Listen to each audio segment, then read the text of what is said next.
SC ST development fund ಇಟ್ಟಿರ್ತಕ್ಕಂಥ ಅನುದಾನದಲ್ಲಿ ಆ ಹಣದಲ್ಲಿ ತಗೊಂಡು ಅವರಿಗೆ ಕತ್ತರಿಯನ್ನು ಹಾಕುವಂಥ ಕೆಲಸ ಮಾಡ್ತಾರೆ. ಕರ್ನಾಟಕ ರಾಜ್ಯವನ್ನ ಹಾಳು ಮಾಡುವಂಥ ಕೆಲಸ ಮಾಡಿಬಿಟ್ಟಿದ್ದಾರೆ. ಆ ತೆರಿಗೆಯನ್ನೇ ಅವರು ವಸೂಲಾತಿ ಆಗಿಲ್ಲ. ನಿರೀಕ್ಷೆ ಕೂಡ ಈ ಸರ್ಕಾರದ ಹತ್ರ ಇಟ್ಕೊಂಡಿಲ್ಲ. ಯಾಕೆಂದ್ರೆ ಕರ್ನಾಟಕ ರಾಜ್ಯವನ್ನ ಹಾಳು ಮಾಡುವಂತ ಕೆಲಸ ಮಾಡಿಬಿಟ್ಟಿದ್ದಾರೆ ಬಹಳಷ್ಟು. ಯಾವುದೇ ರೀತಿ ಈಗಾಗಲೇ ಅವರೇ ಏನು ಕಳೆದ ವರ್ಷ ನಾವು ಕಲೆಕ್ಟ್ ಮಾಡ್ತೀವಿ ಫಂಡ್ಸ್ ಅಂತ ಹೇಳಿ ತೆರಿಗೆ, ಆ ತೆರಿಗೆಯನ್ನೇ ಅವ್ರು ತುಂಬಿಸ್ಕೊಳಕ್ಕಾಗಿಲ್ಲ.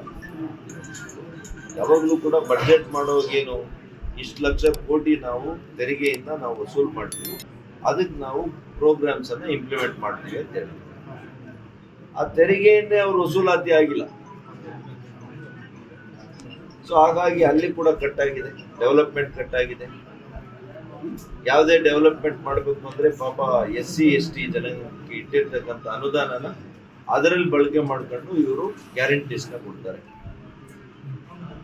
ಯಾವುದೇ ಅವ್ರ ಪ್ರಯೋಜನ ಆಗುವಂತ ಸಂದರ್ಭದಲ್ಲಿ ಪರಿಶಿಷ್ಟ ಜಾತಿ ಪರಿಶಿಷ್ಟ ಪಂಗಡದ ಜನಕ್ಕೆ ಕೊಡ್ಬೇಕು ಅಂದ್ರೆ ಅವರು ವಿಶೇಷವಾಗಿ ಹಣ ಇಡೋದಲ್ಲ. SC ST ಡೆವಲಪ್ಮೆಂಟ್ ಫಂಡ್ ಇಟ್ಟಿರ್ತಕ್ಕಂಥ ಅನುದಾನದಲ್ಲಿ ಆ ಹಣದಲ್ಲಿ ತಗೊಂಡು ಅವರಿಗೆ ಕತ್ತರಿಯನ್ನು ಹಾಕುವಂತ ಕೆಲಸ ಮಾಡ್ತಾರೆ.